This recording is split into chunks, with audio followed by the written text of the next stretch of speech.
नमस्कार दर्शक बंधु मु आपण मानक स्वागत करुच्ची आमर यूट्यूब चैनल अपडेट ओडिशा को आज वीडियो माध्यम आपण मानक जनइबी चाषी भाई मानक गोटे खुशी खबर आसी तो से विषय आज वीडियो जनइबी तो चलतु आज वीडियो टी आरंभ करवा एवं चाषी भाई मानक कौन खुशी खबर आसी से विषय डिटेल्स से जानवा आपण मानक कही रखा चाहूँ माननीय मोर मुख्यमंत्री श्री मोहन चरण माझी किसी दिन पूर्व कृषि भवन परिदर्शन करते एवं परिदर्शन पर जो गोटे बैठक बसला से बैठक भारतीय किसान संघ ग्राम विकास परिषद और अन्य कृषक संगठन मान कर्मकर्ता मान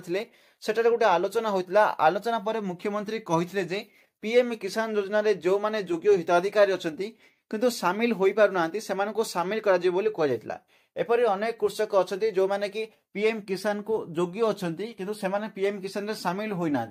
तो से अपडेट रही सामिल कर सरकार आवश्यक व्यवस्था और नियम प्रस्तुत कर माननीय मुख्यमंत्री कहते एवं यह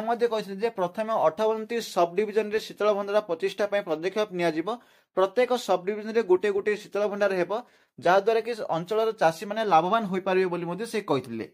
एथिला आज अपडेट मु आशा करुच्ची अपडेट विषय आपने जापारे तो चलतु आज वीडियो यही रखा पुणी मिसवा आउ गोटे वीडियो आउ गोटे टॉपिक को नहीं से पर्यंत विदाय दिंतु। जय हिंद, वंदे मातरम।